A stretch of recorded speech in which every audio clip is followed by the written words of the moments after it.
की राह, मेरे मन की वो जाने और पी के मन की राह। सांसों की माला पे सिमरूं मैं पी का नाम, सांसों की माला पे सिमरूं मैं पी का नाम। इसलिए तब तक महाराज जपिए। अब मान लो आप 7 दिन बैठकर कथा सुनेंगे, आपको क्या लगता है ये 7 दिन ही है? जब से आपने बातचीत की होगी कि फला तिथि को कथा शुरू करें, तब से मन में विचार आने शुरू हुए कि नहीं हुए? कल्पनाएं उतरनी शुरू हुई कि नहीं हुई? यहाँ कथा करेंगे, नीचे करेंगे, ऊपर करें, फिर ये व्यवस्था करेंगे, सब कुछ क्या है? विचार शुरू हो गए, भावनाएं शुरू हो गई, और फिर कथा आ गई। 7 दिन हो गए, 7 दिन पूर्ण हुए, उसके बाद क्या सोचते हो कि फिर कथा नहीं चल रही, फिर ज्यादा चलेगी। यकीन मानिए फिर ज्यादा चलेगी। क्यों? अभी तो आप शुरुआत में बैठे हो, फिर ये 7 दिन रस लोगे, आनंद उतरेगा, भीतर भीतर और गहराई में जाओगे, और 7 दिन के बाद महाराज 7 दिन फिर भी कहूं आप कुछ कुछ घंटे स्मृति में होंगे, और 7 दिन के बाद 24 घंटे अगर ना हुए ना तो मेरे पास आके बोल देना। फिर हर घड़ी आप इसको याद करोगे, कितने दिन तक, कितने महीने, फिर जीवन भर महाराज ये पल हमारे साथ हमारे आनंद में डूब जाते हैं, हमारे अंतर में कहीं समाहित हो जाते हैं। फिर प्रभु बार बार करुणा करे, उससे बड़ी तो बात ही नहीं। इसलिए कहता हूं सत्संग बड़ा सौभाग्य है।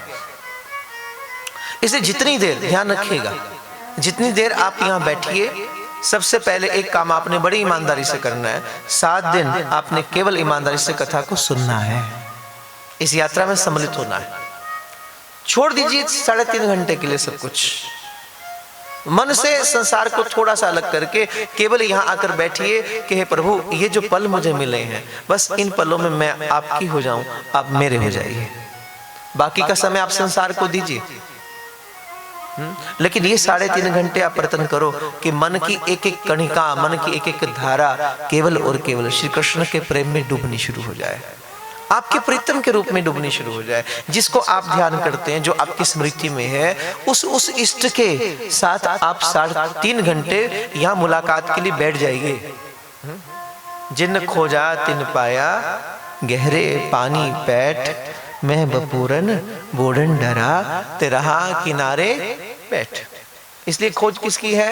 कृष्ण की नहीं। फिर ध्यान रखिएगा, दिस इज सेल्फ रियलाइजेशन। आप 7 दिन, एक एक शब्द पर ध्यान दीजिएगा, आप 7 दिन थोड़ा अपने आप को खोजने आए हैं, थोड़ी अपने आप से मुलाकात। कृष्ण से मुलाकात नहीं, वो उनकी मर्जी, वो उनका डिपार्टमेंट है, उसमें आप और मेरा कोई हस्तक्षेप नहीं है। हम 7 दिन अपने आप की अनुभूति करेंगे बैठ के। जैसे मैं अक्सर उदाहरण देता हूं, दक्षिणेश्वर महाकालिका का मंदिर कहां पर? कलकत्ता में। कोलकाता में कौन सा मंदिर? दक्षिणेश्वर महाकालिका का मंदिर, जहाँ के प्रमुख उपासक रहे हैं श्री रामकृष्ण परमहंस बाबा, स्वामी विवेकानंद जी महाराज जी के गुरुदेव। और बड़ी भाव समाधि उनकी लगती थी। भाव समाधि का समझते हैं ना, इतना डूब जाते थे कई बार कि कितने कितने दिन बीत जाते, कोई होश नहीं। माँ के रूप में, माँ की महिमा में इतना डूब जाते, कोई होश नहीं। और उनकी पत्नी शारदा रानी हाथ में भोजन की थाली लेकर खड़ी रहती कि अब जागृति आए, अब जागृति आए, लेकिन कहाँ होश? जो डूब गया ऐसे डूब गया। यही तो अंतर है। एक यात्रा होती है ज्ञान की और एक यात्रा होती है भक्ति की। ज्ञानी जब भी बात करेगा तो तैरने की करता है, आप भवसागर से तर जाओगे, आप तैर जाओगे। और भक्त जब बात करेगा तो तैरने की नहीं करता, वो डूबने की करता है। जानते हो क्यों? क्योंकि तैरने में अभी आपका अपना कुछ है, माने आपका अपना अहंकार कुछ है। अब जो तैरेगा वो अपने हाथ तो मारेगा ना, अपने पैर तो मारेगा ना, माने आप अभी अपना कुछ तो कर रहे हो ना। और जहां आप अपना कुछ कर रहे हो, माने अभी आपकी मैं शेष है। और भक्त क्या करता है? भक्त अपने आप को छोड़ देता है।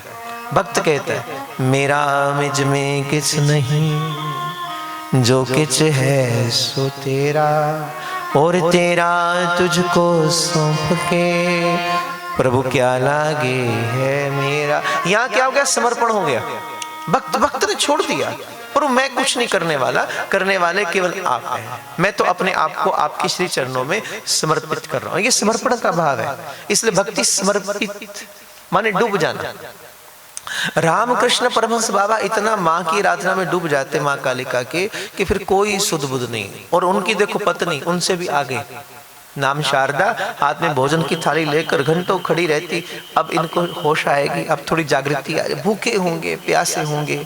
ये शरीर का धर्म है और आत्मा का धर्म तो अपने प्रभु की बंदगी में, इबादत में डूब जाना है।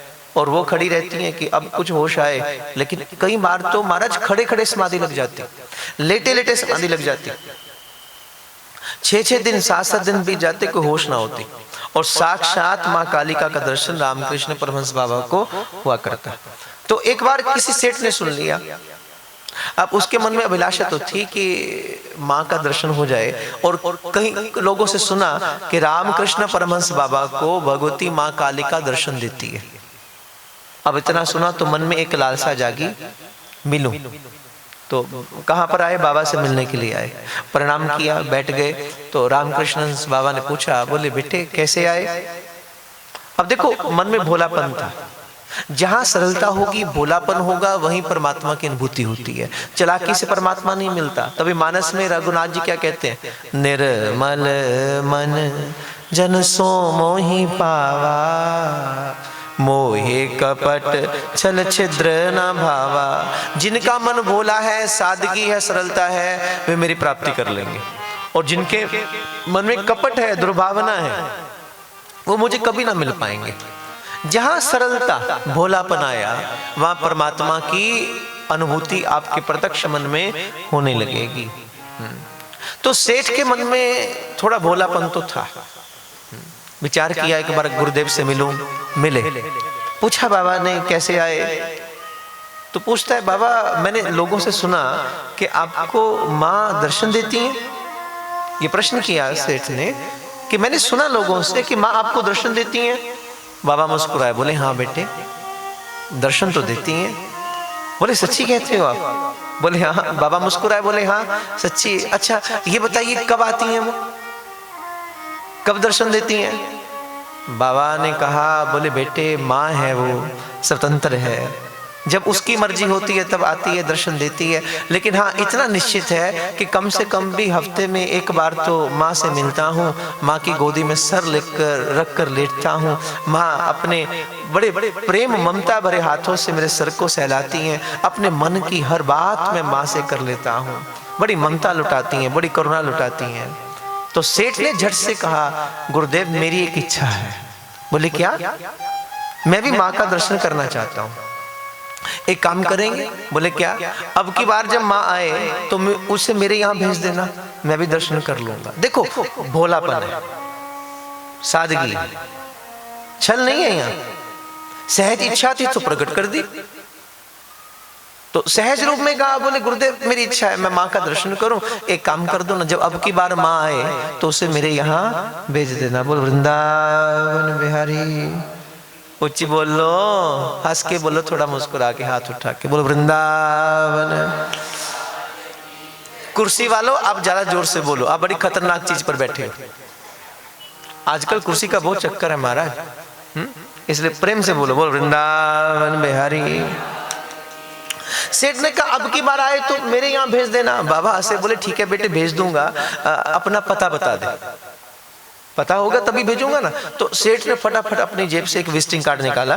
बोले गुरुदेव ये मेरा एड्रेस है, मेरा पता है, यहाँ भेज देना। बोले पढ़ के बताना क्या लिखा है। बोले मेरा नेम और हाउस नंबर इतना, ये स्ट्रीट नंबर, इस मोहल्ले में मैं रहता हूँ, वहाँ माँ को भेजना। तो गुरुदेव मुस्कुराए, बोले बेटे तेरा पता बताना क्या है। तो सेठ ने सोचा बाबा ऑफिस का एड्रेस मांग रहे हैं, तो फिर दूसरा विजिटिंग कार्ड निकाला। बोले गुरुदेव ये मेरा ऑफिस का एड्रेस है, फला फला एरिया में, यहाँ भेज देना। और कहते बाबा बड़ा हंसे, रामकृष्ण बाबा बड़ा हंसे। बोले बेटे ना मैंने तुझसे तेरे घर का पता मांगा है, ना मैंने तुझसे तेरे ऑफिस का पता मांगा है, मैंने तुझसे तेरा पता मांगा है। और अभी तक तुझे अपना पता नहीं है। और जिस दिन तुझे अपना पता चलेगा मुझे नहीं कहना पड़ेगा, माँ भगवती भुवनेश्वरी अपने आप तेरे घर पर चली आएगी। आप विचार करो, भागवत इसी पते को बता रही है। मैं आपका नाम क्या है? कहाँ रहते हैं आप? मोहाली में? हाँ, आपका नाम क्या है? कहाँ रहते हो? हाँ, चंडीगढ़ में। ये आपका पता है? ये आपका नाम है? बस यही ध्यान थोड़ा देना। This is not your real address. ये आपका वास्तविक पता नहीं है।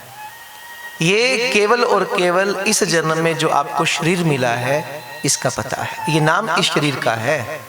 ये पता, हाउस नंबर, ये डेजिग्नेशंस सब इस जन्म की हैं।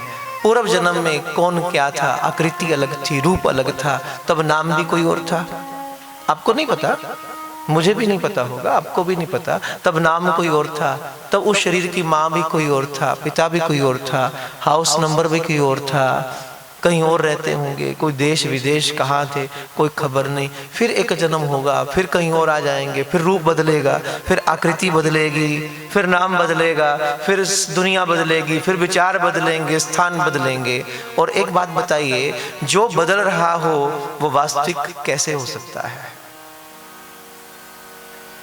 दैट इज नॉट रियल, केवल टेम्परेरी है। और हमने उस टेम्परेरी को ही अपना मलकीत समझकर बैठ गए हैं। और वाणी इसी ओर इशारा करती है, ये तुम्हारे वास्तविक पते नहीं है, ये केवल तुम कुछ समय के लिए रुकने के लिए आए हो। तुम सब मुसाफिर हो, केवल कुछ समय के लिए आए हो। और रामकृष्ण इसी ओर इंगित कर रहे हैं, बेटे ये तेरा पता नहीं है, मैं कैसे भेजूं मां को? जो तू एड्रेस बता रहा है ऑफिस का, ये कॉलोनी बता रहा है, ये हाउस नंबर बता रहा है, वो तो तेरा वास्तविक पता नहीं है। और जिस दिन तुझे अपना पता चलेगा, मुझे कहाँ कहना पड़ेगा, तो यकीन जानना माँ तेरे घर पर होगी, माँ तेरे पास होगी, वो पावर तेरे पास होगी, वो सुप्रीम पावर तेरे सन्मुख आ जाएगी। लेकिन जब तक हमें पता नहीं है महाराज, तब तक कैसे आएगी? और भागवत ये 7 दिन की यात्रा क्या करती है, हमें हमारा पता बता रही है। तुम वास्तव में कौन हो, तुम कहां से आए हो, किस दिशा में हमें जाना है। और एक बात का यकीन समझिएगा, कृष्ण कथा, कृष्ण की वाणी आपका संसार नहीं छुड़ाती, पहली बात समझ लीजिएगा। ये आपका संसार सुधारती है, ये आपके रिश्तों को छिन्न भिन्न करके कहीं दूर भगा नहीं देगी। अगर वास्तव में कृष्णवाणी में प्रवेश करोगे, ये आपके संसार के संबंधों को बड़ा मधुर कर देती है, पहली बात। इसको सुनने के बाद तुम्हें संसार से भागने की प्रकृति पैदा नहीं होगी। इसको सुनने के बाद तुम परिस्थितियों से भागोगे नहीं, बल्कि जाग जाओगे, परिस्थिति का सामना करोगे। आप देखो ना कुरुक्षेत्र की धरती, जहां अर्जुन खड़ा है, धर्म क्षेत्रे कुरुक्षेत्रे संवेता युतस्वः माम कहा पांडवश्चैव किम कुर्वत संजय। धर्म क्षेत्र कुरुक्षेत्र में खड़े श्री कृष्ण अर्जुन का सारथी बनकर, और इतने बड़े कौरवों की सेना को देखकर अर्जुन के मन में विषाद पैदा हो रहा है। और विषाद कैसे पैदा हो रहा है? सामने निगाह, कृष्ण मेरे रथ को सेना के सामने ले चलिए, मैं एक बार देख लेना चाहता हूं सब कौन है, कौन कौन से योद्धा सामने खड़े हैं। कृष्ण ले गए बीचों बीच, देख ले तू एक बार इनको, जिनसे तूने युद्ध करना है। और सबसे पहले अर्जुन की दृष्टि गई भीष्म पितामह, मेरे पितामह है ये तो। एक एक को देखा तो अंदर क्या होना शुरू हो गया, हलचल मचनी शुरू। महाराज उपद्रव मच गया अर्जुन के अंदर। मेरे गुरुदेव खड़े हैं द्रोणाचार्य, ये मेरे पोते नाती, मेरे भाई बंधु, मेरे सखा, मेरे पिता तुल्य, मेरे पितामह, दादा परदादा, सब इतने बड़े बड़े जिन्होंने मुझे पाला पोसा, ज्ञान दिया, चलना सिखाया उंगली पकड़कर, वो सामने। जैसे जैसे देखा अर्जुन के अंदर विषाद, विषाद मतलब डिप्रेशन आनी शुरू हो गई। और बोलते हैं, गीता में लिखा प्रत्यक्ष, कृष्ण मेरा बदन जल रहा है, मैं कांप रहा हूं, मुझे कुछ सूझ नहीं रहा, मेरी अवस्था मूर्छित जैसे हो रही है, गांडीव छूट रहा है। बैठ गया अर्जुन, मुझसे ना हो पाएगा, मैं इनको नहीं मार सकता, हार गया था अर्जुन। और फिर यहां तक कह दिया अर्जुन ने, आपने गीता अगर पढ़ी हो, इनको मारने से जो पाप लगेगा, क्या करवा रहे हैं आप माधव, कृष्ण को कहता है मधुसूदन क्या करवा रहे हो आप? अरे अपनों को मारकर मैं कौन सा राज्य भोग लूंगा? अपनों को मारकर मुझे कौन सा स्वर्ग मिल जाएगा? मुझे नरक में जाना पड़ेगा। इससे अच्छा है कि मैं संन्यास ले लूं। ये अर्जुन ने कहा है। कहां पर कहा है? धर्म क्षेत्र कुरुक्षेत्र की भूमि में खड़े होकर कौरवों की सेना को देखकर, उन सब को देखकर अर्जुन मोहग्रस्त हो गया और कृष्ण से कहता है, कृष्ण इससे अच्छा मैं युद्ध भूमि से दौड़ चलता हूं, मैं संन्यास ले लूंगा, मैं भिक्षा मांगकर गुजारा कर लूंगा, मैं कहीं चला जाऊंगा, लेकिन ये अपराध नहीं कर पाऊंगा, ये अत्याचार मैं नहीं कर पाऊंगा। और फिर कृष्ण कहते हैं, कृष्ण ने सीधी सीधी बात की, नपुंसक की तरह बात करता है। इस वक्त तेरा धर्म भागना नहीं है, इस वक्त तेरा धर्म सामना करना है। कई लोग विचार करते हैं कि गीता युद्ध को प्रमोट कर रही है। श्रीमद् भगवद गीता युद्ध को प्रमोट नहीं करती है। महाराज ध्यान रखिएगा, श्रीमद् भगवद गीता केवल परिस्थितियों का सामना करना सिखाती है। तुम जिस स्थिति में हो उसके अकॉर्डिंग तुम्हें भागना नहीं है, तुम्हें उस स्थिति का सामना करना है, तुम्हें जागना है। संन्यास हल नहीं है। संसार से दुखी होकर, विक्षेपित होकर तुम सोच लो अब सब रिश्ते नाते तोड़कर मैं कहीं चला जाऊं, बैठ जाऊं, छूट जाऊंगा जिम्मेवारियों से। कृष्ण इसे महाअपराध कहते हैं। किसी ने विवाह किया, घरवाली से बनती नहीं है, घर में कलह क्लेश है, मन दुखी हो रहा है, तो विचार करता है छोड़कर चला जाऊं, वो ज्यादा अच्छा साधन लगता है उसे। कहीं जाकर बैठ जाऊंगा, तपस्या कर लूंगा, भिक्षा मांगकर खा लूंगा। यही तो अर्जुन कर रहा है, यही तो महाभारत की भूमि में अर्जुन कर रहा है। चला जाऊंगा, छोड़ देता हूं सब कुछ। कृष्ण प्रताड़ित कर रहे हैं, गलत। और फिर बहुत कुछ हुआ, मैं गीता में नहीं प्रवेश करूंगा अभी, क्योंकि मुझे अभी भागवत में रहना है। लेकिन कृष्ण उस वक्त के सन्यास से बरखिलाफ नहीं, तो जिम्मेवारियों से दौड़ रहा है। इस वक्त तेरा धर्म कुछ और कहता है और तू सब कुछ छोड़कर, और तू कौन है करने वाला? तू क्या सोचता, तू मारेगा इनको? और विराट रूप में कृष्ण ने दिखाया, बोले तू, तेरी क्या औकात है? तू तो केवल साधन है, कराने वाली सत्ता तो कुछ और है, करने वाला तो, और तू नहीं मारेगा तो क्या मरेंगे नहीं? तब भी मरेंगे। इसलिए तेरा धर्म बनता है इस वक्त तू युद्ध कर, इसके अलावा कुछ और विचार मत कर। इस वक्त तेरा क्षत्रिय के रूप में सबसे बड़ा धर्म यही है, और तू अपने धर्म को छोड़कर जा रहा है। तो इसलिए कृष्ण ने सन्यास किसे कहा? कृष्ण ने सन्यास की परिभाषा क्या दी? जिस घर में तुम रहते हो, ये घर अब तुम्हें छोटा लगने लगा है। अब पूरा विश्व तुम्हें अपना घर लगता है, पूरा विश्व तुम्हें अपना परिवार लगता है। इतना मन तुम्हारा विकसित हो गया। इसका अर्थ ये मत करना 100 गज के मकान में रहते छोटा लगने लगा, 500 गज की कोठी बनाओ। इसका अर्थ ये है कि तुम्हें लगने लगा ये माँ बाप, ये भाई बंधु, ये पत्नी, ये बच्चे जिनसे मुझे प्रेम है, मेरा प्रेम इतना अविरल होने लगा, अब मुझे सब अपने लगते हैं। अब मुझे संसार में कोई पराया नहीं लगता। मैं जिसको देखता हूं वही मेरा मन करता है मैं अपनी करुणा, अपनी ममता इस पर निछावर कर दूं। हर किसी के लिए मन के अंदर करुणा पैदा होती, तो समझना अब आपका मन सन्यासी हो रहा है। कृष्ण ने इसे सन्यास कहा। सब अपने लगने लगे। जो आनंद आपको प्राप्त हो रहा है भक्ति करके, नाम स्मरण करके, जिस क्या हो गया,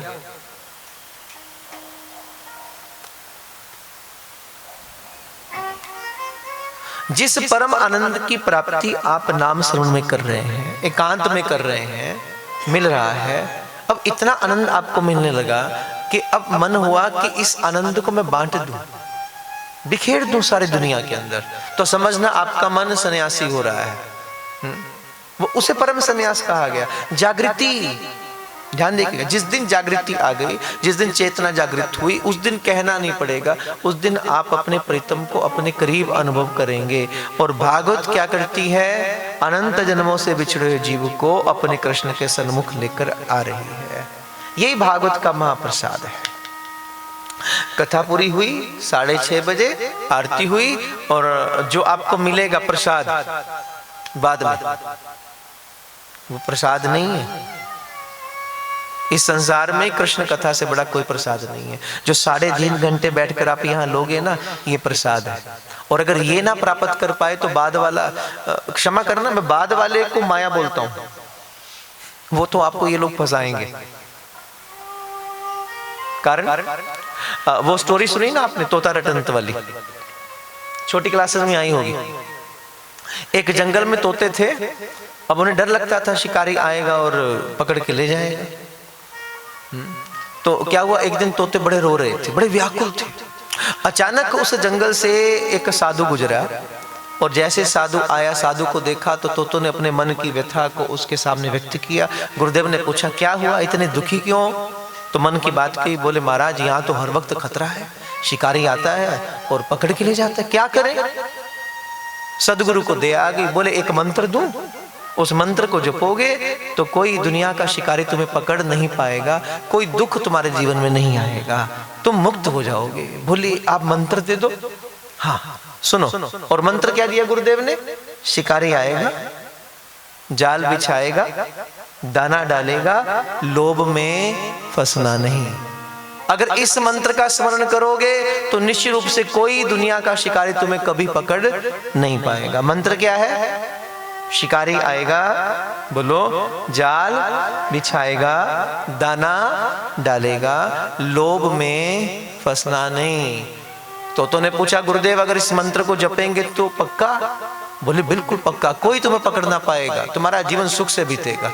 बड़े खुश हो गए तोते, और गुरुदेव तो कह के चले गए, और तोते दिन रात जप रहे हैं, शिकारी आएगा, जाल बिछाएगा, दाना डालेगा, लोभ में फंसना नहीं। अब उठते बैठते उड़ते फिरते सब सारा दिन यही चल रहा है, शिकारी आएगा, जाल बिछाएगा, दाना डालेगा, लोभ में, शिकारी आएगा, जाल बिछाएगा, दाना डालेगा, लोभ में फंसना नहीं।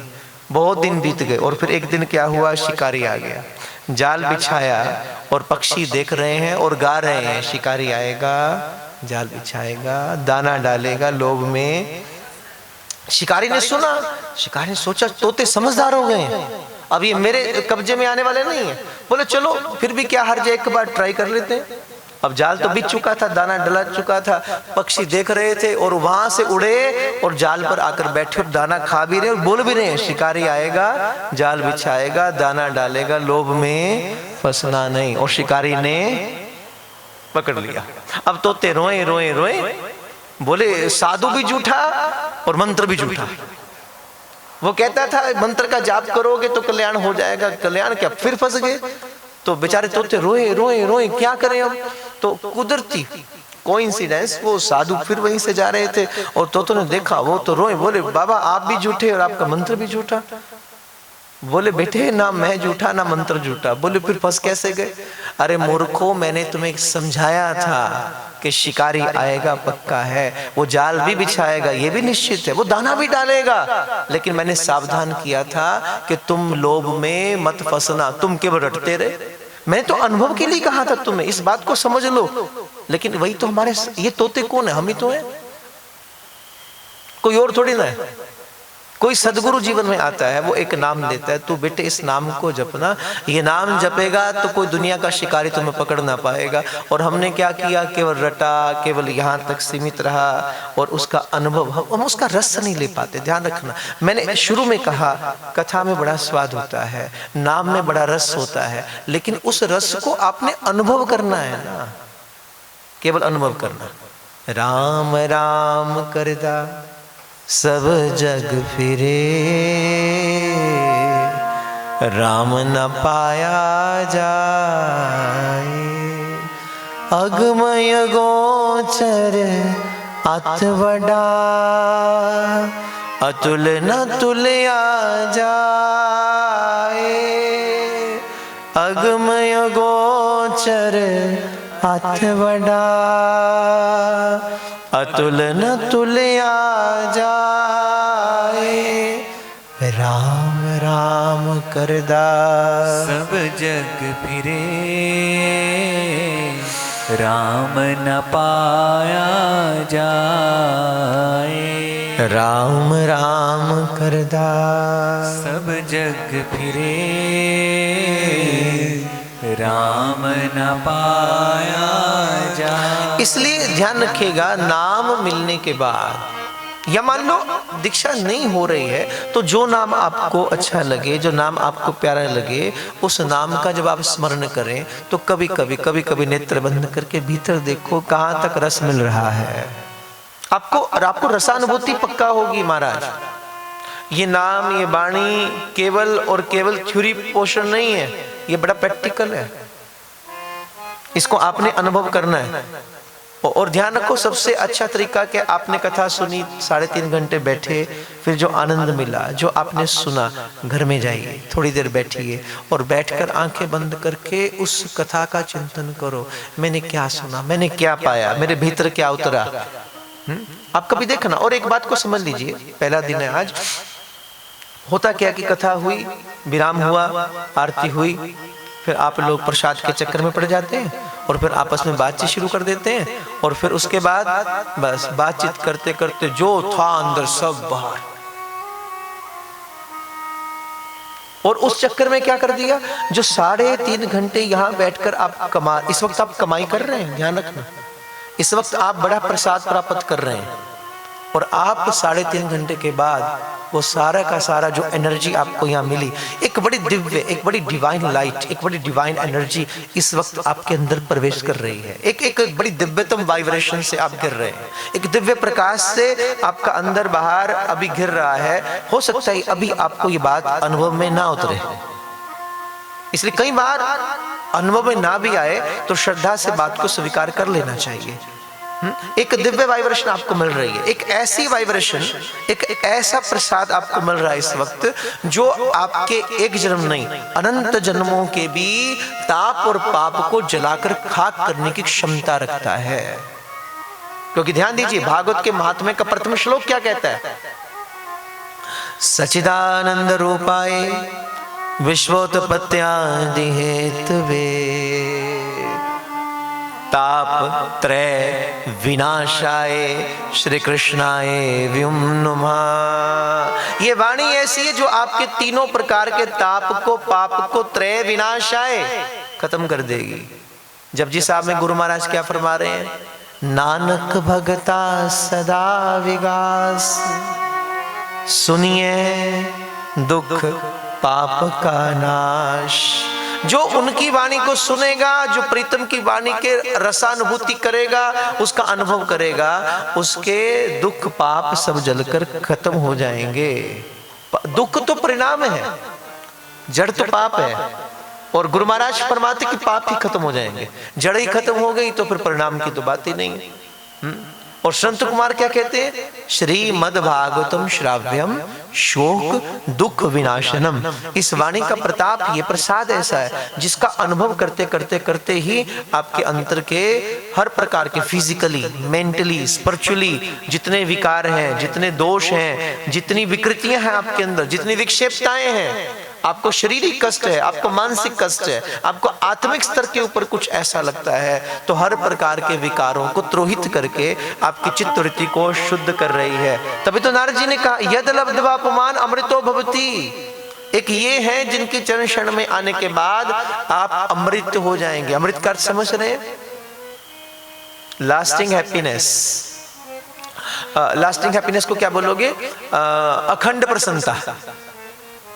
एक प्रसन्नता है और एक अखंड प्रसन्नता। प्रसन्नता आई और गई, कभी भी सुख आया तो सुख के पीछे दुख भी खड़ा है, दुख आया तो उसके पीछे सुख भी खड़ा है, लेकिन आनंद तो आनंद है महाराज, उसका कोई विलोम नहीं, उसका कुछ उल्टा नहीं है, वो जीवन में उतरेगा, आपके अंतर में आएगा। तो एक अखंड प्रसन्नता से, एक अखंड शांति से आपको तृप्त करके चला जाएगा।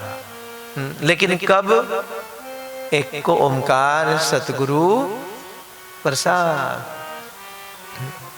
तभी तो भक्तों ने गाया, सदगुरु मेरे या कित्ता एक कमाल जी,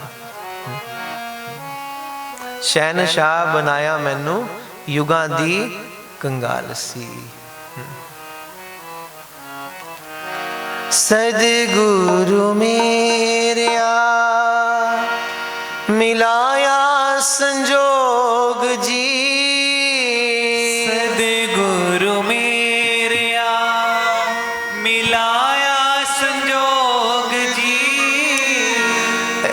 जितने ना दीवार का सहारा लेके बैठे सब गड़बड़ करते हैं। क्या कृष्ण का सहारा लेके बैठो, थोड़े चुस्ती में बैठो। जैसे दीवार की धीरे धीरे धीरे धीरे ऐसे ऐसे होते रहोगे, मुझे तो डर है कि महाराज कहीं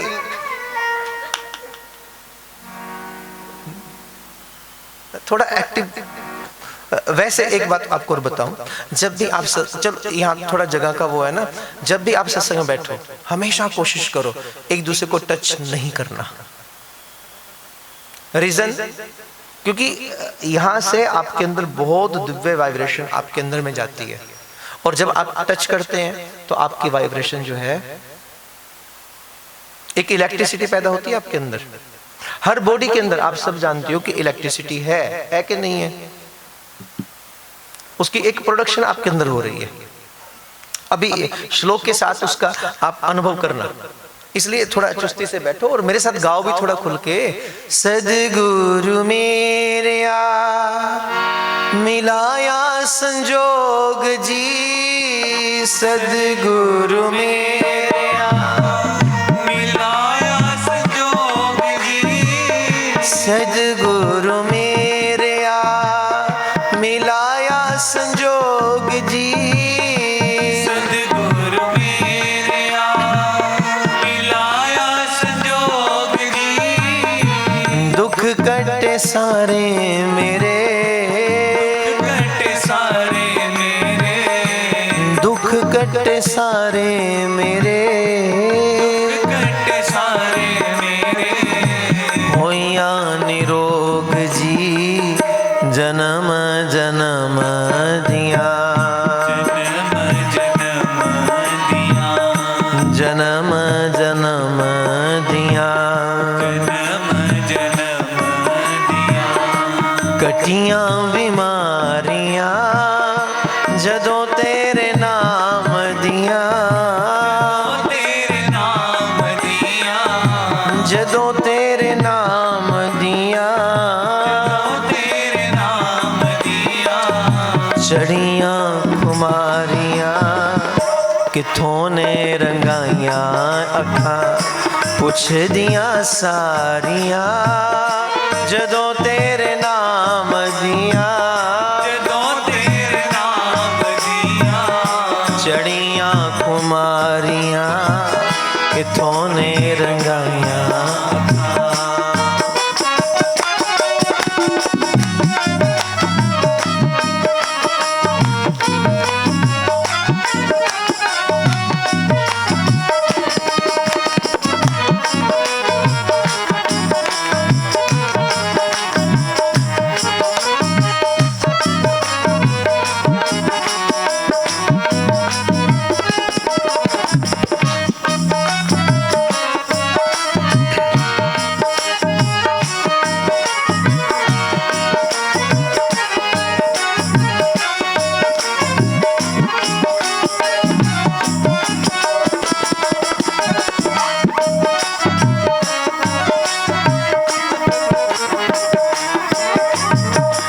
सदगुरु मेरेया किताए कमाल जी, सदगुरु मेरेया किताए कमाल जी, सदगुरु मेरेया किताए कमाल जी, सदगुरु मेरेया किताए कमाल जी।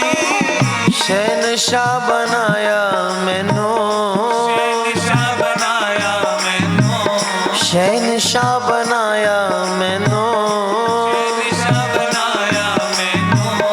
युगां दी कंगाल सी किवें लभे शाम मैनू, किवें लभे शाम मैनू, किवें लभे शाम मैनू, किवें लभे शाम मैनू।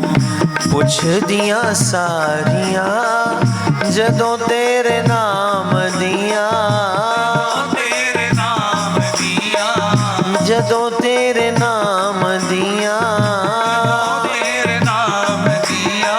चढ़ियां खुमारियां किथों ने रंगाइयां अखां पुछ दियां सारियां, तो तेरे नाम दिया,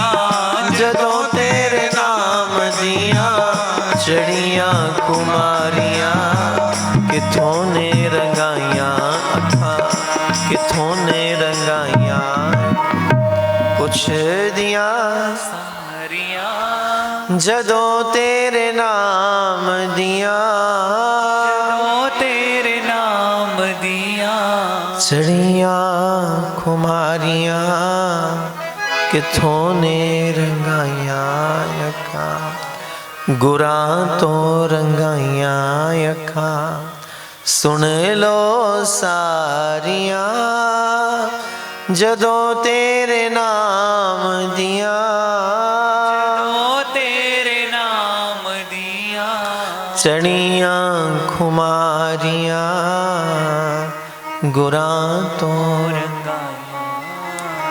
सदगुरु मेरेया तेरे गुण गावांगी,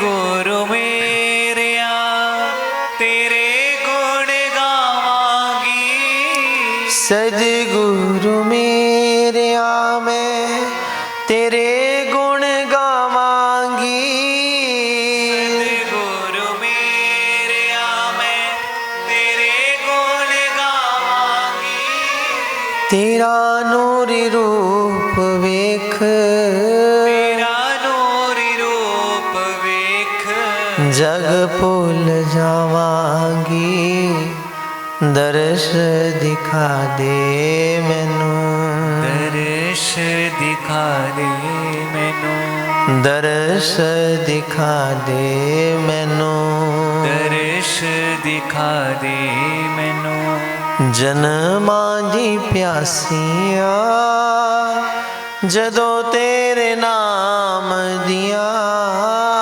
ओ तेरे नाम दिया चढ़िया खुमारियां किथों ने रंगाइयां अखां, पुछ दिया सारियां जदों तेरे नाम दिया, ओ तेरे नाम दिया चढ़िया खुमारियां गुरां तो रंगाइयां अखां, गुरां तो रंगाइयां अखां सुन लो सारियां जदों तेरे नाम दिया, ओ तेरे नाम दिया चढ़िया खुमारियां गुरां तो रंगाइयां इसलिए 7 दिन हम लोग यहाँ अनुभूति के लिए हैं, केवल कुछ एहसास करने के लिए।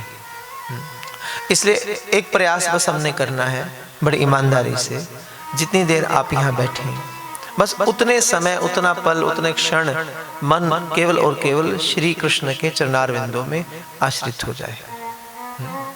श्री हनुमान प्रसाद पदियार जी महाराज कहते हैं कि गोविंद का परम वरद हस्त हर जीव के मस्तक पर है। श्री ठाकुर जी का करुणा भरा हाथ हर जीव के मस्तक पर है। आप विश्वास कर लीजिए तो आपको अनुभव भी हो जाएगा। मैंने पहले कहा ना, कई बातें हमारे अनुभव में नहीं होती, तो इसलिए साधु की, संतों की बातों को कई बार हम विश्वास करके श्रद्धा से स्वीकार कर लेते हैं, स्वीकार कर मान ही लेते हैं। जैसे मान लीजिए मैथमेटिक्स तो आप सबने पढ़ा ही है। अब मैथमेटिक्स में थ्योरम्स आती हैं, कुछ सम सोल्व करने होते हैं। मान लीजिए मूलधन नहीं पता, ब्याज पता है, दर पता है, समय पता है, तो मूलधन कैसे निकालते हैं? कुछ याद है? मान लीजिए मूलधन 100 रुपया, कहां से शुरू होते हो? मानने से। कोई थ्योरम शो करनी है, पाइथागोरस थ्योरम प्रूफ कीजिए, hypotenuse square is equal to base square plus perpendicular square, तो कैसे करते हैं? Let ABC is a right angle triangle, ऐसे शुरू करते। कहां से शुरू होंगे? मान लीजिए। कहां से शुरू होते हो? मान लीजिए। फिर मानने के बाद उसको सोल्व करते करते अंत में वास्तविक परिणाम आपके सामने आता है। आता है कि नहीं? मैथ तो सबने पढ़ा है, चाहे डर के पढ़ा हो चाहे खुश होके पढ़ा हो, पढ़ते तो सारे ही होते कि नहीं? तो उसको कैसे सोल्व करते हो? हम शुरू हमेशा होते हैं मानने से, let this is equal this thing, and then उसको सोल्व करते करते लास्ट में जो रियल उसका रिजल्ट है वो आपके सामने आ जाए, वास्तविक परिणाम आपके सन्मुख आ जाएगा। लेकिन शुरुआत कहां से हुई? मान लीजिए कहां से शुरू हुई? मान लीजिए। तो थोड़ा बारीकी से विचार करो, अगर दुनिया का मैथमेटिक्स भी मानने से शुरू होता है तो क्या फर्क पड़ता है अगर भक्ति के गणित के अंदर भी हमें कोई अनुभव नहीं, हम मान ही लेते हैं कि तुम हमारे थे प्रभु जी, तुम हमारे हो, तुम हमारे ही रहोगे ऐ मेरे प्रियतम। मानने से शुरू हो जाइए तो वास्तविक परिणाम एक ना दिन आपके सामने आई। भक्ति शुरू करो महाराज, नाम शुरू करो, उनकी वाणी को सुनो, किसी तरीके से शुरू करो, भले मन हो चाहे ना हो। ध्यान रखिएगा, हर चीज का स्वभाव होता है। भगवान के नाम का स्वभाव और प्रभाव क्या है? नाम जीवा पर आएगा तो आपका कल्याण ही करेगा, ये निश्चित है। अब कोई व्यक्ति बिना मन के विष पी ले, जहर पी ले, तो परिणाम तो सामने आएगा ना।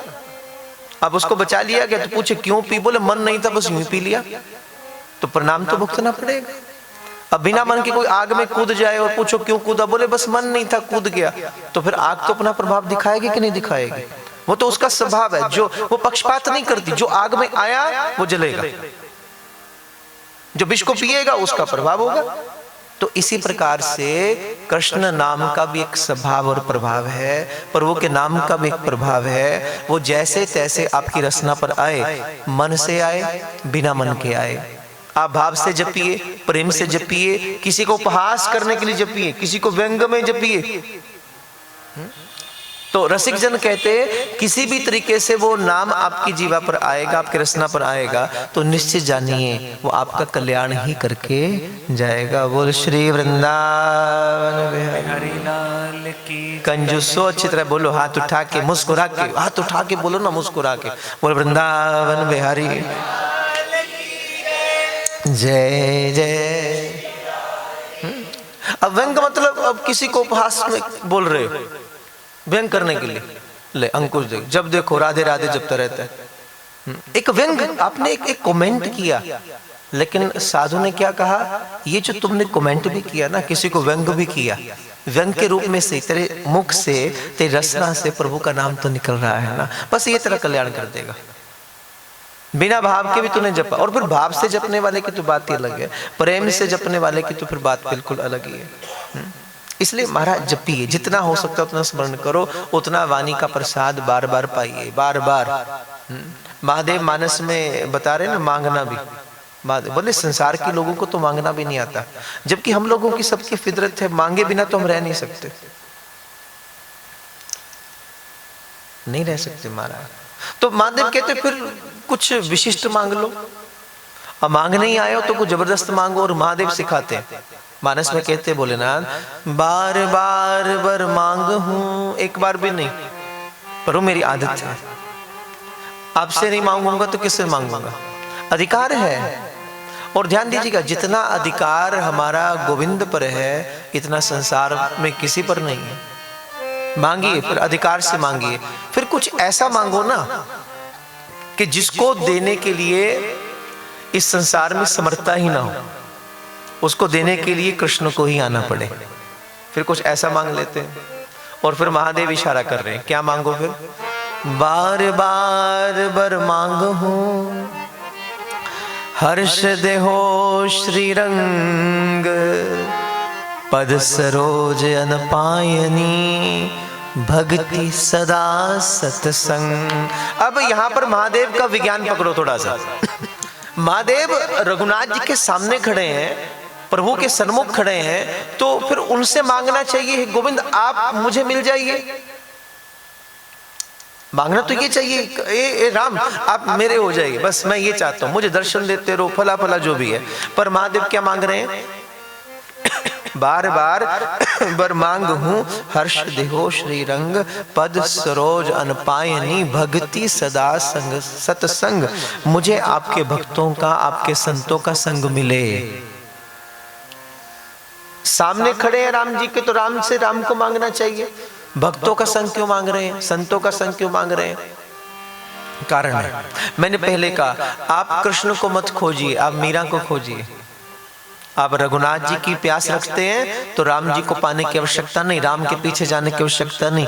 आप शबरी को पकड़ लीजिए, जहां शबरी मिलेगी निश्चित जानिए उसके अंदर बाहर राम ही राम, कुछ और नहीं प्राप्त करेंगे। और एक भक्ति ही है। भगवान तो महाराज माया डालते हैं, मायापति हैं वो, अकेले नहीं आएंगे, अपनी माया को साथ लेकर आएंगे। अगर सन्मुख आएंगे भी तो अपनी माया का पसार साथ में कर देंगे, आप उलझ जाएंगे। तो फिर क्या कहते महादेव, आपका संग नहीं, आपसे तो प्रेम है ही महाराज, लेकिन आपके भक्तों का, संतों का, आपके साधुओं का संग मिले। इसलिए सहजोबाई अपनी बाणी में, आपने सहजोबाई की बाणी पढ़ी होगी, तो सहजोबाई अपनी बाणी में कहती है, राम तजू पर गुरु न बिसारूं। ये सहजो के शब्द हैं। हे गोविंद, मैं आपको छोड़ सकती हूं लेकिन अपने सदगुरु को नहीं छोड़ सकती। इसके रहस्य में जाइए जरा। हर कोई ये शब्द नहीं बोल सकता, सहजो कहती है। कबीर भी तो कहते हैं, गुरु गोविंद दो खड़े और काके लागो पाए, बलिहारी गुरु आपनो जिन गोविंद दयो बताए। किसको चुना? सदगुरु को। तो यही निरीक्षण अब सहजो भी करती है। सहजो के सामने भी राम भी है और अपना गुरु भी है, तो सहजो ने क्या प्रत्यक्ष कंक्लूजन निकाल दिया, प्रत्यक्ष बोल दिया, राम तजू पर गुरु ना बिसारूं, और गुरु के सन्मुख हरि को ना निहारूं। प्रत्यक्ष। लेकिन एक बात ध्यान रखें, ये कंफ्यूजन कबीर के सामने थी, सहजो के सामने थी, हमारे सामने नहीं है। हमारे सामने तब हो जो सामने साक्षात कृष्ण भी खड़ा हो और सदगुरु भी खड़ा हो। ऐसी स्थिति तो कभी नहीं आई होगी, मुझे लगता है, कि दोनों इकट्ठे खड़े हो और आपको चुनना पड़े। होती स्थिति हमारी कहीं ऐसी, सदगुरु ही सामने आ जाए इतना बहुत है, बस वही हो। ऐसी स्थिति तो कंफ्यूजन कहीं नहीं है कि सामने कृष्ण भी हो और सदगुरु भी सामने हो। फिर तो चुनना पड़े महाराज, फिर तो एक अलग बात है। अब सहजो के सामने दुविधा थी, दोनों हैं, अब किसे चुने? कबीर के सामने दुविधा है, हमारे सामने तो दुविधा है ही नहीं, हमारे तो कंफ्यूजन ही नहीं, हमारे तो राम निरे तेड़े भी नहीं। और सदगुरु आ जाए तो महाराज हम वैसे दौड़ लेते हैं। क्यों जी? बोल वृंदावन बिहारी। आप इतना क्वेश्चन, आपकी बात थोड़ी कर रहा हूं, लेकिन नहीं, इतने समझदार मत बनो कि इशारा गलत पकड़ो। ज्यादा समझदार हो रहे हो। देखो सहजो क्या कहते हैं, राम तजू, शब्दों पर ध्यान दीजिएगा, पर गुरु ना बिसारूं। सहजो के जीवन में घटना घटती है। सहजो अपनी कुटिया के बाहर बैठी थी निज भाव में, और उसी वक्त क्या देखती है? सामने नीलमणि प्रकाश प्रकट हुआ और धीरे धीरे आकृति बनने लगी, और करते करते साक्षात वृंदावन बिहारी उसके सामने प्रकट हो गए। बोलो श्री वृंदावन बिहारी। कृष्ण मुस्कुरा रहे हैं, माने कृष्ण का अर्थ ही मुस्कुराना है। पहली बात, कृष्ण होगा तो मुस्कुराएगा। कभी देखा कृष्ण को मुंह लटका के बैठा, उदास बैठा? नहीं बैठता महाराज, मुस्कुराता है। यही कृष्ण की फितरत है। कृष्ण की अंतरंगता यही है, वो मुस्कुरा रहा है। स्थिति जैसी भी हो, विक्षेपित हो, महाराज युद्ध भूमि, युद्ध होने वाला है, अर्जुन का सारथी बनकर बैठा, अर्जुन घबराता है, विषाद में आ गया, डिप्रेशन में आ गया, कृष्ण मुस्कुरा रहा है। वो मुस्कुराता है। अब ध्यान दो स्थिति पर। क्या बात कर रहा था मैं? सहजो भाई, तो सामने कौन आया? कृष्ण आया, मुस्कुरा रहे हैं, और आते ही कृष्ण कहते हैं, सहजो मैं बहुत प्रसन्न हूं। दिखते हैं वो तो आप सदाई, जो आए ना बस पीछे बिठा लो। तो कृष्ण कहते मांग, तुझे क्या चाहिए? थोड़ा शब्दों पर ध्यान देना। कृष्ण कहते हैं सहजो मांग, मैं बहुत खुश हूं तुझसे, तू जो चाहेगी तुझे दे दूंगा, तू मांग ले, क्या चाहिए? अब सहजो व्यंग करती है, कृष्ण आप मुझे क्या दोगे? बोले आप तो खुद मेरे गुरु के दिए हुए हो। ये सहजो ही कह सकती है। बड़ा हंसे कृष्ण। अच्छा सहजो वो तो ठीक है, भीतर नहीं लेकर चलोगी? थोड़ा भीतर लेकर चलो ना, कुटिया में नहीं बुलाओगी। अब सहजो के नेत्र भर जाते हैं। सहजो कहती कृष्ण आप भीतर चलिए, लेकिन एक छोटी सी दुविधा है। बोले क्या? आप जानते हैं मेरी कुटिया बहुत छोटी है, बहुत छोटी है, जानता हूं, और मेरी कुटिया में एक ही आसन है और वो मेरे गुरुदेव का है, मैं आपको ना दे पाऊंगी, मर्जी आपकी, आप चलना स्वीकार करेंगे कि नहीं करेंगे। देखो ये भाव कितना प्रतिष्ठित है। तभी कहता हूं कृष्ण को नहीं, आप भक्तों को खोजिए महाराज। और एक बात और जान लीजिए, कृष्ण को पाना, उसको खोजना आसान है। अगर संसार में सबसे मुश्किल कुछ है ना, तो किसी प्रेमी को खोजना बहुत मुश्किल है, किसी भक्त को खोजना बहुत मुश्किल है। और मैंने पहले कहा, हर रोज मंदिर जाने वाला, हर रोज गुरुद्वारे जाने वाला आस्तिक हो सकता है, भक्त हो कि ना हो ये नहीं पता। इसका अनुभव तो उसके पास बैठकर ही आएगा। जिसके करीब बैठने से ही मन तृप्त होने लगे, मन शांत होने लगे। एक आपका कितना मर्जी मन पर बोझ हो, विक्षेपता हो, उपद्रव हो, लेकिन जिसका दर्शन करने मात्र से, जिसके करीब जाने मात्र से मन एकदम रिलैक्स हो जाए, एकदम हल्का आप महसूस करने लगे, एक अचानक ही हंसने का मन करने लगे। जानते हो कि बहुत कष्ट अंदर में था, लेकिन फिर भी ऐसा लगे जैसे कुछ भी नहीं है, वो हल्का लगे, बोझ ही ना लगे कुछ। जब एक परम शांति का एहसास आपको होने लगे, जहां करीब बैठकर पक्षियों की तरह मौज लेकर कुछ उड़ने का मन करने लगे, एक अजीब सी अविरल धारा जो आपके मन को तृप्त करती चली जाए, जहां इन बातों का एहसास होने लगे ना, समझना वही कहीं भक्ति का प्रकाश है, वही कोई साधु होगा, वही कोई महात्मा होगा। जिसके करीब बैठकर संसारी अच्छा लगने लगे, संसारी बातें अच्छी लगने लगे, आपको भी उसको समझना, फिर वहां पर साधुता नहीं होगी, वहां पर भक्ति नहीं हो सकती। भक्ति का प्रथम लक्षण क्या है? 7 दिन आप अनुभव करेंगे ये अचानक। मैं लक्षण की बात कर रहा हूं। कोई रोग हो जाए डॉक्टर साहब, तो सिम्टम्स, पहले लक्षण आएगा कि नहीं आएगा? अब प्रेम आपके अंदर आ रहा है, वाणी को सुनते सुनते अंदर भक्ति प्रतिष्ठित हो रही, कैसे खबर लगेगी? वास्तव में आपको कृष्ण अच्छे लगने लगे, कृष्ण प्यारे लगने लगे, वास्तव में भागवत आपके अंदर प्रवेश कर रही है, आपको कैसे अनुभव होगा? कोई लक्षण तो होगा ना। और क्या लक्षण है? कुछ लक्षण बताए अब रसिकों ने। सर्वप्रथम अचानक आपके नेत्र छल छलाने लगे, सुनते सुनते अचानक अखियां टपकने लगे, अश्रुधारा प्रवाहित होने लगे, कोई कारण नहीं, बस सुनते सुनते। तो समझना आपके अंदर भागवत प्रवेश कर रही है, आपको कथा लग रही है, ये कथा आपकी प्यास को जागृत कर रही है, आप में तड़फ पैदा कर रही है, ध्यान रखिएगा। दूसरा लक्षण, अचानक मुस्कुराहट, किसी कारण से नहीं, बिन जो होगा बिन कारण, आपको भी खबर नहीं लगी क्या हो रहा है। अचानक ऐसी मस्ती आएगी, चेहरे पर खिलखिलाहट आ जाएगी, मुस्कुराहट आ जाएगी, मुस्कुराते मुस्कुराते आप कथा सुनने लगेंगे, एक रौनक सी आपके चेहरे पर होगी, तो समझना कथा आपके अंदर प्रवेश कर रही है। अचानक वाइब्रेशन पैदा हो, कंपन, शरीर हिलने लगे, आपको नहीं पता कुछ हो रहा है, भीतर कुछ हो, ये सब होगा, ये ट्रांसफॉर्मेशन आपके अंदर होगी। अगर ऐसा कुछ होने लगे तो समझना ये वाणी आपके अंदर आत्मा का स्पर्श कर रही है, क्योंकि भागवत आपके संसार की कथा नहीं, ये आपके शरीर तक सीमित नहीं है, ये आपकी सोल तक आपको टच करेगी, आपकी आत्मा को जाकर स्पंदन करेगी, उसको वहां तक स्पर्श करेगी। और फिर ये सब होगा आपके साथ। अचानक बैठे थे, सुनते सुनते रोंगटे खड़े होने लगे, तो समझना कुछ हो रहा है। अगला लक्षण, अचानक बैठे थे, करंट एकदम से झटका लगे, होगा, संभल कर बैठना, 25,000 वोल्ट का करंट, क्वेश्चन लिखा होता है ना, सावधान हो जाइए, होगा।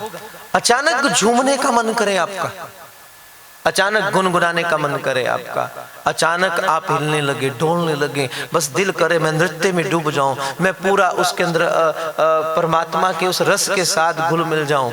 और फिर कई बार ऐसा लक्षण पैदा होता है, हम बहुत अधिक उस अविरल रस की धारा के अंदर जब डूबते हैं तो कई बार मूर्छित हो जाते हैं, होश नहीं रहती, वो मदहोशी सी होने लगे। होश में, ये जो बोला है वो होश में नहीं होगा, वो मदहोशी में होगा। अगर ऐसा कुछ भी लक्षण आपके अंदर 7 दिनों में होने लगे तो समझना आपके भीतर ये रस टपक रहा है, आपके ऊपर श्री जी की बड़ी कृपा हो रही है। मुनिंद्र वृंद वंदिते त्रिलोक शोक हारिणी प्रसन्न वक्त्र पंकजे निकुंज भूविलासिनी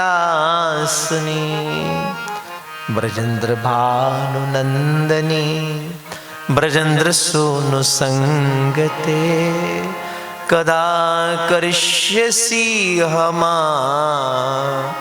कृपा कटाक्ष भाजनम कदा करिष्यसि हमा कृपा कटाक्ष भाजनम।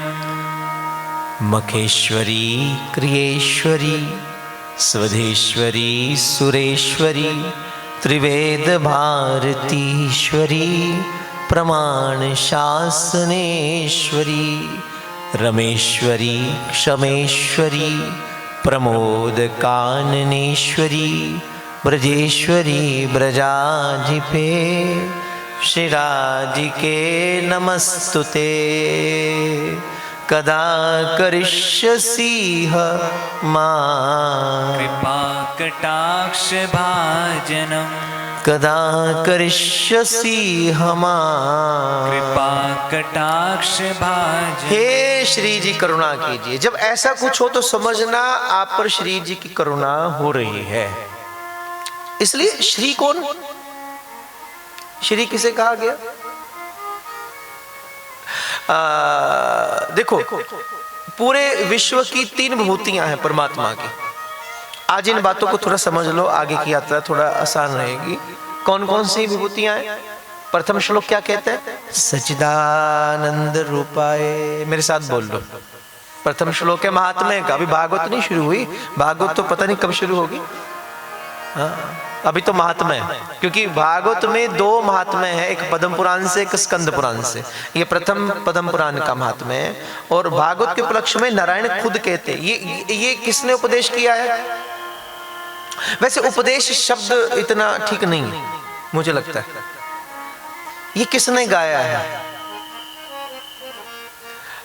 एक श्रीमद् भागवत है, एक श्रीमद् भगवत गीता है। कई बार लोगों को इसका डिफरेंस ही नहीं पता होता। श्रीमद् भागवत में और श्रीमद् भगवत गीता में अंतर है। श्रीमद् भागवत श्री कृष्ण का वांगमयी स्वरूप है, साक्षात श्री कृष्ण है। और श्रीमद् भगवत गीता धर्म क्षेत्र कुरुक्षेत्र में श्री कृष्ण द्वारा अर्जुन को जो परम दिव्य अविरल ज्ञान बहाया गया, वो गोविंद के मुखारविंद से प्रकट हुआ श्री कृष्ण का मधुर गीत है, उपदेश नहीं है। गीत में और उपदेश में अंतर होता है। तो इसलिए क्या है, ये परम गीत गाया गया भागवत रूपी भी नारायण के द्वारा। ये गुरु परंपरा है। पहली बात, गुरु परंपरा के बिना ये नहीं रस मिलता। सबसे पहले आदि गुरु कौन है? श्री नारायण। और नारायण ने इसका परम जो रस बहाया किसको दिया? ब्रह्मा। तो ब्रह्मा क्या है? शिष्य है। गुरु किसे देता है? अपने किसी काबिल शिष्य को प्रदान करता है वो रस। तो किसको दिया? ब्रह्मा। तो ब्रह्मा ने फिर किसे आगे दिया? रोकना नहीं, इसको बहाना है। ये रस है, इसको रोकना नहीं कहीं भी। ब्रह्मा ने किसको दिया? नारद जी को। फिर नारद ने गुरु रूप में किसको दिया? वेद व्यास जी को। वेद व्यास ने किसको दिया? सुखदेव जी को। सुखदेव ने किसको दिया? परीक्षित को। फिर आगे ये बहता रहा गुरु परंपरा। इसलिए जो आप सुनिए अपने तक सीमित नहीं रखना, इसे बहाइए। जो सुना वो पहले उसका मनन खुद करो। पहले उसका चिंतन करो, मैंने आज क्या पाया, मैंने आज 3.5 घंटे क्या कमाई की, मैंने क्या अनुभव किया, मुझे क्या रस मिला। फिर जो अनुभव में आया, जो रस में आया, फिर उसके दिव्य ज्ञान को, उसके दिव्य अमृत को बांटिए, आगे आगे विस्तारित करते रहिए, देखते रहिए, रोकना नहीं, ये रुकना नहीं चाहिए। तो आदि गुरु कौन? नारायण। और फिर नारायण क्या कहते हैं, आप ध्यान दीजिए शब्दों पर। नित्यम भागवतम यस्तु, ये नारायण कह रहे हैं। भागवत के प्रणव में ये नारायण की वाणी है। चतुश्लोकी भागवत दी है। अहम वासे में वाग्रे नान्यद यत सद सत परम। चतुश्लोकी 4 श्लोकों के अंदर भागवत को दिया गया नारायण के द्वारा। जो ब्रह्मा को मिली चतुश्लोकी भागवत है, जो ब्रह्मा ने नारद जी को दी चतुश्लोकी भागवत है। चतुश्लोकी माने 4 श्लोक, और जो उन्होंने आगे दी 4 श्लोक। नारद जी ने वेद व्यास को दिए 4 श्लोक, लेकिन वेद व्यास ने कर दिए 18,000। आप रिटर्न देखो कितनी तगड़ी है, कोई बैंक देता है इतनी? कितने दिए? 4। लुटाई कितनी? 18,000। कितने गुना हो गई? 4500 मल्टीपल।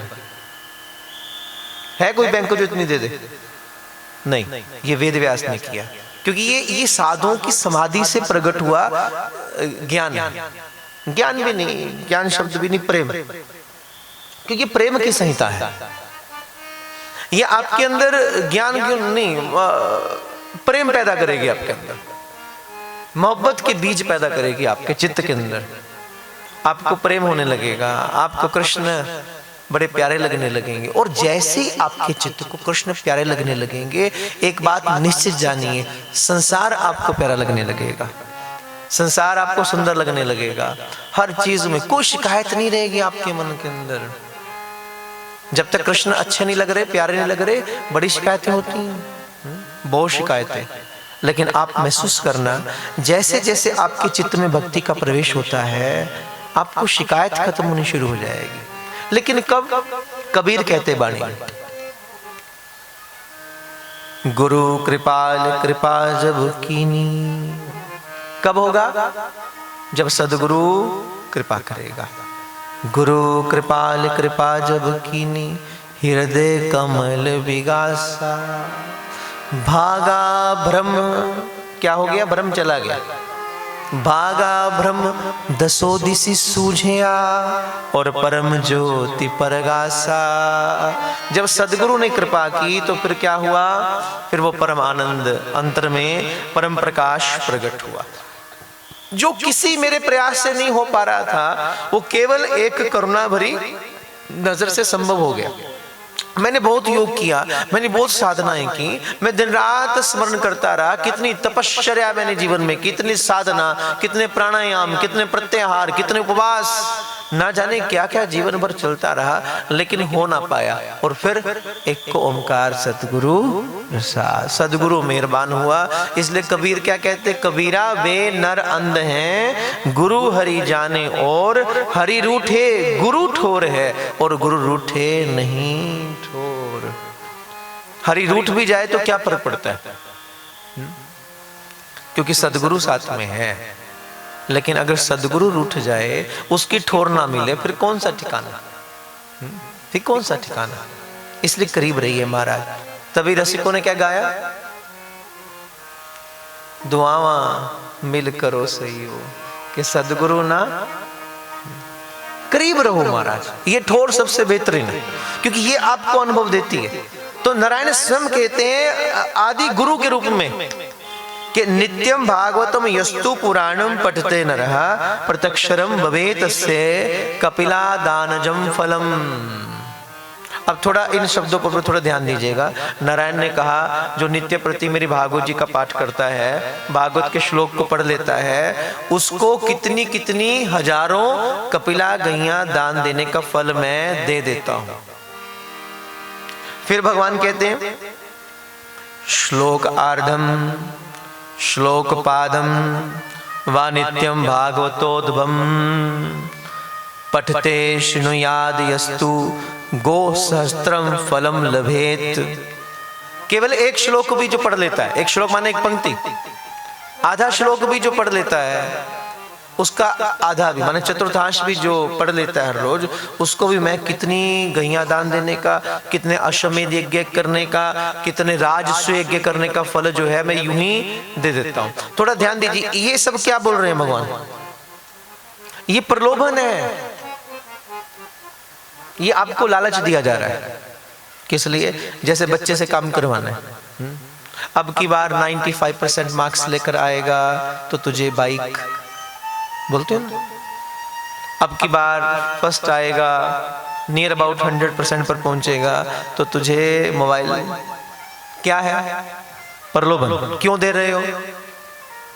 देते हो कि नहीं? होता ना ऐसा, बच्चों से काम करवाने के लिए, अच्छा तू ये काम करेगा तुझे इतने रुपए मिलेंगे, बोल तुझे चॉकलेट मिलेगी, तुझे ये मिलेगा। ये सब क्या है? प्रलोभन। क्यों दे रहे हो? ताकि उस प्रलोभन में बच्चा काम करेगा। होता है कि नहीं? हमें भी बड़े प्रलोभन देते थे, हमने भी वही किया, आगे बच्चों को प्रलोभन है। लेकिन किस लिए? ताकि उसी बहाने से कम वो अपना मन जो है अपनी स्टडी में लगाए, अपने काम पर कंसंट्रेट हो पाए, इसलिए प्रलोभन दिया जा रहा है। तो यहाँ भगवान भी हम लोगों को प्रलोभन दे रहे हैं, अगर तुम भागवत का पाठ करोगे तो तुम्हें इतना फल मिल जाएगा, अगर ये करोगे तो इतना फल मिलेगा, ये करोगे तो इतना फल मिलेगा। ये सब प्रलोभन है। और यहां तक भी नारायण कहते हैं कि जिस घर में भागवत रहती है, भागवत है आपके घर में? किस किस घर में हाथ खड़े करो जरा, सोच रहे हैं खड़ा करूं कि ना हाथ खड़ा करूं?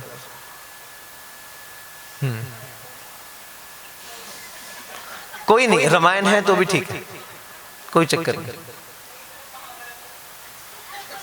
महाभारत तो भी अच्छा। देखो वो हर चीज खूबसूरत है जिसमें कृष्ण है, जिसमें भगवान का नाम है, जिसमें राम है, जिसमें कृष्ण है, वो हर चीज खूबसूरत है। और दूसरी बात मैं ये भी कह दूं, कई बार लोग सोचते हैं घर में महाभारत नहीं रखना, नहीं पढ़ना, तो इससे क्या होगा? नहीं, गलत। इन बहमों से, इन भ्रमों से, इस डर से बाहर आइए, निर्भय बनिए। मैंने कहा ना, जिसमें कृष्ण है वो आपका कल्याण करेगा। और अगर ग्रंथों के पढ़ने से ही केवल लड़ाई झगड़े होने लगे या फिर ये सब होने लगे तो फिर विचार कहाँ? जहाँ विचार नहीं मिले, जहाँ म्यूचुअल अंडरस्टैंडिंग नहीं है, जहाँ मतभेद है और जहाँ मन भेद है, वहां गड़बड़ है। श्री रामचरितमानस में और महाभारत में कोई अंतर है?